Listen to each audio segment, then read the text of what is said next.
Vamos ficar sabendo o que vai acontecer no capítulo desta segunda-feira, 1º de maio, da novela O Rei do Gado. Mas antes eu peço que você se inscreva no canal, ative o sininho para receber as notificações e deixe o seu like.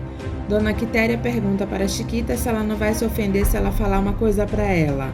Chiquita manda ela falar logo porque já está começando a atrapalhar a leitura dela.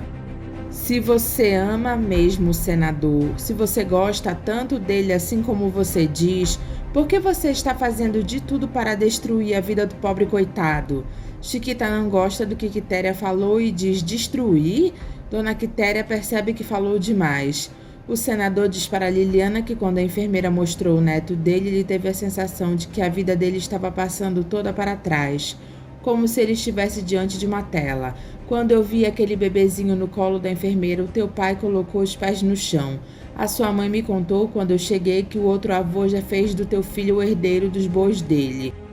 O que o teu pai tem para dar para o teu filho? O que eu vou dar para esse netinho, se durante a sua vida eu deixei te faltar tanta coisa? Liliana manda lhe deixar para o neto as ideias dele, os sonhos dele, a tua cabeça erguida, o teu senso de justiça, a tua honestidade. Liliana pergunta se ele sabe qual é o nome que ela vai dar ao neto dele. Ele diz que não faz a menor ideia. Ele vai se chamar Marcos Roberto Caxias Mezenga. Judite fala com o Tavinho pelo telefone e ele confirma que a Rafaela perdeu mesmo o filho que ela estava esperando. Judite pergunta como a Rafaela está. Otávio diz que Rafaela continua internada, mas não corre mais risco de vida. Eu vou ter que ficar aqui por mais alguns dias. Judite pergunta se quando ele voltar, ele vai trazer a Rafaela com ele. Ele diz se ela quiser voltar comigo, né, Judite? Ué, por que se ela quiser voltar? Eu não sei, Judite. Ela está muito abalada com tudo isso que aconteceu. Parece que ela lamentou demais ter perdido o mezenguinha que ela estava esperando. Será que eu conto tudo isso para o seu Jeremias se ele ligar da Itália? O senador agradece para Bruno o comportamento digno que o filho dele, Marcos, teve com a filha dele. Bruno manda ele deixar disso porque o Marcos já havia assumido faz tempo aquela criança. O senador diz que sabe. E Bruno diz que o Mezenga nunca nega o próprio sangue. E tem mais, eu já reconheci aquele molequinho como meu neto. E ele já faz parte da minha herança, do meu testamento. O amigo fique sabendo disso. O senador diz que ele já sabe. Amigo Mezenga, eu vou lhe fazer uma pergunta e gostaria que você me respondesse com a sinceridade de sempre. O senador pergunte: o seu filho Marcos matou mesmo aquele sujeito que colocou chifre no meu amigo Mezenga? Bruno diz que ele não vai admitir que ele faça uma pergunta nesses termos. O senador pede desculpas e diz que vai mudar os termos da pergunta. O seu filho Marcos matou mesmo aquele safado? Bruno diz que Marcos não matou. Quem matou foi a Maré, porque Marcos não tinha a menor intenção de acabar com a vida daquele infeliz. O senador pede para Bruno explicar para ele porque ele não está entendendo e que agora a coisa fica mais grave, porque eles estão falando do pai e do neto dele. Bruno diz do nosso neto, né, senador Caxias? Eu vou garantir para você, amigo Mezenga, que eu vou fazer de tudo para tirar o Marquinhos dessa enrascada. Se os meus bois, senador, não conseguir livrar o meu filho dessa enrascada, não vai ser o seu prestígio que vai fazer isso. E os seus inimigos políticos, na certa, vão usar isso contra o amigo. O meu filho vai ter que ir a julgamento e responder aquele processo. O senador fica olhando para Bruno. Lia diz para Marcos que ideia é essa dele enterrar aquele infeliz na areia, se ele já tinha apanhado tanto. Marcos diz que Ralph batia na mãe deles.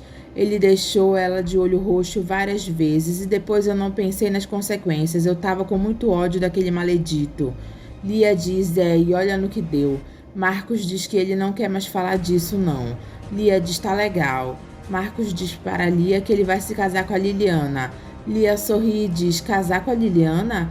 Ele diz, por causa do filho deles. Lia diz que se for por causa do filho deles, ela duvida muito que a Liliana vai aceitar. Marcos diz, por causa dela também. Liliana liga para Marcos e diz que ela já escolheu o nome do filho deles. Ele vai se chamar Marcos Roberto Caxias Mezenga. Marcos gosta do nome e Liliana diz que se ele quiser ele pode registrar ele amanhã, porque ela já está com a declaração da maternidade. Ele diz, tá bom, amanhã cedo eu tô aí, tchau, outro pra você, amor. Liliana toda feliz diz, tchau, amor, boa noite. Lia brinca e diz para Marcos que a Liliana deve ter caído da cama com esse amor. Ela pergunta pelo filho dele, lá do sul de Minas, o que ele vai fazer quando ele nascer. Ô Lia, eu não vou ter nenhum filho no sul de Minas, tá?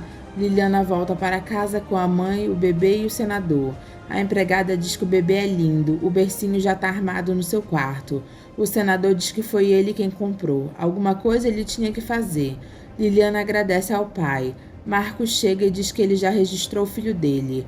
O senador olha a certidão do neto e diz que isso emociona ele. Marcos Roberto Caxias Mezenga. Marcos diz que foi a Liliana quem escolheu o nome, mas ele assina embaixo. O senador agradece ao Marcos e diz que o filho dele está lá no quarto da Liliana.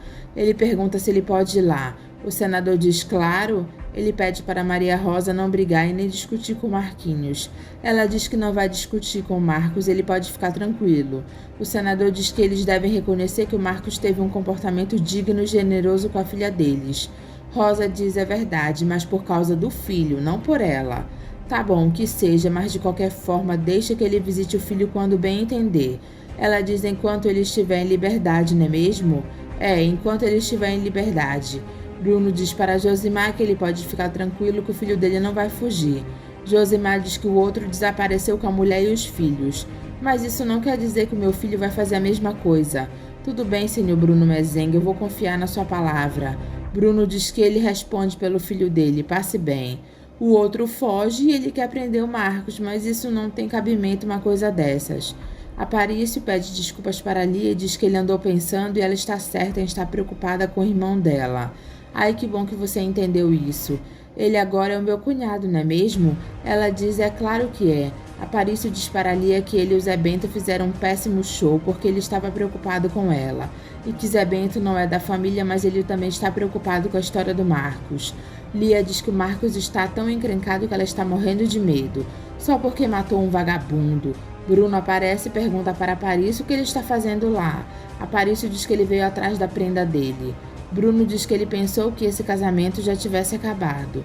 Aparício dá um beijo em Lia e ela diz que o Aparício também está preocupado com Marcos. Se eu puder ajudar alguma coisa, seu Bruno. Bruno diz que só quem pode ajudar o Marcos agora é o advogado dele, mas ele agradece a boa intenção. Aparício diz para Lia que Bruno está com uma cara de que parece que o mundo caiu sobre a cabeça dele.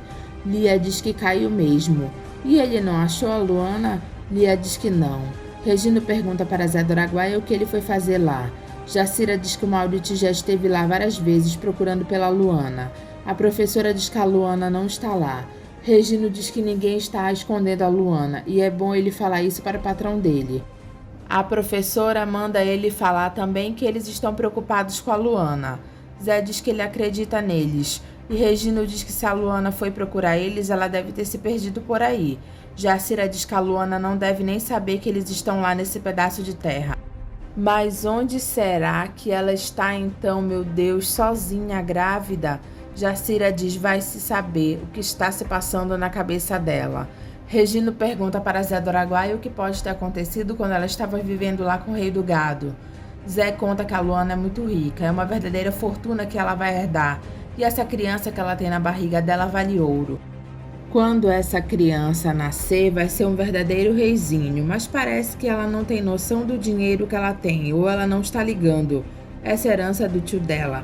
E eu saí lá do Araguaia prometendo para o meu patrão que eu ia encontrar a Luana. Eu preciso encontrar ela. Valdir diz para Judite, será que depois de tanto tempo o seu Jeremias ainda vai conseguir encontrar algum rastro do irmão dele, que morreu na Segunda Guerra? Judite diz que se o irmão dele deixou algum rastro, ele acha. Valdir diz que depois de tanto tempo, nem os ossos do irmão dele não estão mais lá. Ele está sabendo disso, mas ele não foi lá atrás dos ossos do irmão dele, não. Ele foi lá atrás de saber se a Rafaela é mesmo sobrinha neta dele. Tomara que ele não tenha perdido a viagem. Judite pergunta por que ele está falando isso. Valdir diz que depois ela vai saber. Quando seu Jeremias voltar, ele vai ficar admirado das coisas que eu andei descobrindo. Judite pergunta que coisa. Quando o seu Jeremias voltar, a senhora vai ficar sabendo. Por falar nisso, quando a dona Rafaela vai voltar da fazenda nova, que era dos Mezenga? Judite diz que isso ela não sabe dizer não, porque o Tavinho ainda está lá com ela. Pois tomara que ele a traga com ele. Judite diz que isso pode demorar. Valdir pergunta por quê. E Judite diz que Rafaela ainda está internada lá no hospital. Ela perdeu mesmo a criança que ela estava esperando, já foi confirmado. Valdir diz que bom, isso de certa forma facilita um pouco as coisas. Judite diz facilita por quê? E Valdir diz que é muito desagradável ter que colocar atrás das grades uma mulher grávida. E o que o delegado está falando? Valdir diz que quando Jeremias voltar da Itália ela vai saber da história toda. Regino diz que não tem cabimento a Luana ter fugido desse jeito. Bia diz que tem cabimento sim, ou eles não conhecem a Luana. Jacira diz que eles conhecem sim a Luana, mas pelo que o seu Zé do Araguaia acabou de contar, ela deveria ter ficado lá e enfrentado a tal sujeitinha. Regino diz a menina que enfrentou a vida com um facão. Bia diz que apesar de tudo a Luana tem uma alma muito doce, atrás daquela valentia toda escondida, uma menina carente de amor e de afeto. Jacira diz que às vezes a Luana parecia ter até medo de homem. Bia diz que a Luana foi se apaixonar justamente pelo homem que teve respeito por ela, que nenhum outro teve, e que beijava aquelas mãos calejadas e a chamava de princesa. Jacira pergunta para Bia como ela sabe disso, se a Luana não era de conversar muito. Bia diz que com ela a Luana conversava. Zé diz que Bia está falando a verdade, o patrão dele chamava a Luana de princesa. Bia sorri. Zé diz que Bruno está desesperado e ele até dispensou ele dos serviços dele para ele correr o mundo atrás da Luana. Eu não sei o que eu vou fazer se eu não encontrar a Luana. Como é que eu vou aparecer lá na frente dele? Regino diz que talvez ele esteja procurando no lugar errado. Zé pergunta então onde ele deve procurar. Ele procurou ela em tudo que é canavial. Perguntou por ela em tudo que é lado. Ela sumiu feito fumaça. Regino diz que ele continua procurando errado, só pelo fato de ter ido lá atrás dela. Ele diz que não sabe mais o que pensar. Ela falava sempre que vocês eram os melhores amigos que ela tinha. Bia diz quem dera que ela tivesse vindo para cá, seu Zé. Zé pede ajuda para achar a Luana, porque se ele não encontrar a Luana, ele não sabe como vai aparecer na frente de Bruno. Jacira pergunta para Regino se ele não podia pegar uns homens dele para ajudar o seu Zé a encontrar a Luana. Ele pergunta por que ela está achando isso, porque eles têm faro de matador. Põe os três juntos com o seu Zé no rastro dela, põe. Zé pede para Regino fazer isso e ele diz tá certo. Zé fica feliz com a ajuda de Regino. Quitéria fala mal de Chiquita para o senador dizendo que ela fuça os papéis dele e ela acha um atrevimento dela. Ela está ficando muito xereta. Ele diz que Chiquita tem um consentimento dele. Rafaela e Otávio voltam para a fazenda de Jeremias e Judite diz que até que enfim eles chegaram. Rafaela diz que não está bem, ela está precisando ir para o quarto descansar. Jeremias encontra o nome de Bruno no muro em homenagem aos soldados que morreram na guerra. Jeremias se emociona ao ver o nome do irmão lá. Ele encontra o túmulo do irmão dele e diz: maledita guerra. É meu irmão Bruno, onde você veio parar? Santo Deus, meu irmão. Jeremias lembra que quando Bruno estava se despedindo para ir para a guerra.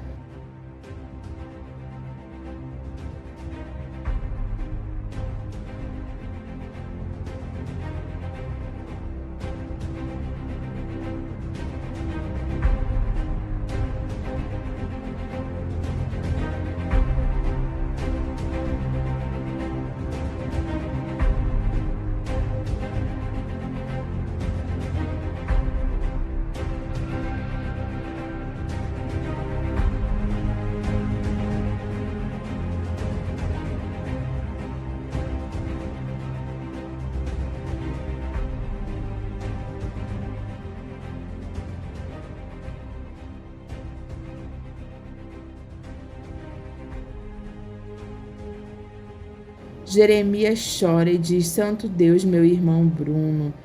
Ele diz para Bruno que ele quer saber de uma coisa e ele tem que ajudar ele. Ele pergunta onde está a família dele, onde está o filho dele. Me diz, Bruno, a Rafaela é a tua neta? Me ajuda, meu irmão. Judite pergunta para a Rafaela como ela está. Eu tô bem, o pior já passou. Judite pergunta como foi acontecer isso. Ela diz acontecendo, Judite. Judite diz que foi falta de juízo dela ir andar de cavalo naquele estado. Rafaela diz que aconteceu porque tinha que acontecer. Judite diz fatalidade, não é mesmo? E Rafaela concorda, dizendo que foi uma fatalidade. O tio tem dado notícias lá da Itália? Judite diz que Jeremias ligou algumas vezes. Rafaela pergunta se Jeremias falou alguma coisa a respeito dela. Judith diz nada e pergunta se ela está preocupada com alguma coisa. Não, eu só estou rezando para que ele encontre as provas de que eu sou mesmo a sobrinha dele. Se ele encontrou ou não encontrou, a gente só vai ficar sabendo quando ele voltar, não é mesmo? Rafaela diz e pergunta para Judith se ela tem alguma notícia da Marieta. Judith diz nada, ninguém mais teve notícias dela. Rafaela pergunta se nem os mezengas. Judith diz nem eles. Rafaela pede para Judith ligar para Marcos e contar o que aconteceu. Que você perdeu o filho dele? Rafaela diz Judith diz, Rafaela, por que você mesma não faz isso? Eu não quero falar com ele, conta você, por favor. Judith diz, tá certo. Rafaela diz que ela vai esperar a volta de Jeremias. Judith liga para Marcos e diz que a Rafaela acabou de voltar para lá e pediu para ela ligar para ele. Marcos diz que ele não tem mais nada a ver com a Rafaela, passa bem. Ele ouve Judith pedindo para ele esperar. E ela diz que Rafaela pediu para avisar para ele que ela perdeu o filho que ela estava esperando. Marcos pergunta como ela perdeu o filho. Judith diz que foi num acidente lá na fazenda que era do pai dele. Marcos diz para Judith que ele gostaria muito de dizer que ele lamenta pelo ocorrido, mas ele não tem nada a ver com isso, porque esse filho não era dele. O meu filho nasceu aqui mesmo. Tchau. Otávio pergunta, e aí? Judith diz que Marcos não deu a mínima importância. Otávio pergunta, como assim? Ele falou que o filho de Rafaela não era dele e que o filho dele tinha nascido lá em Ribeirão. Otávio diz que foi o filho da Liliana. Bom, deixa eu ir lá dar conta do recado para Rafaela. Judith diz para Rafaela que ela ligou para o Marcos, mas ele não deu muita importância. Disse que o filho não era dele. Rafaela diz, mas como não era? Judith diz que Marcos falou que o filho dele nasceu lá em Ribeirão Preto. Rafaela diz o filho da Liliana, aquela sonsa que vivia se arrastando atrás dele. Foi o que o Tavinho falou. Zé do Araguaia pede para os homens de Regina ajudar ele a procurar a Luana. Nós vamos ajudar o senhor a encontrar a Luana. Seu Zé, se nós acharmos o rastro dela, nós traz ela para cá.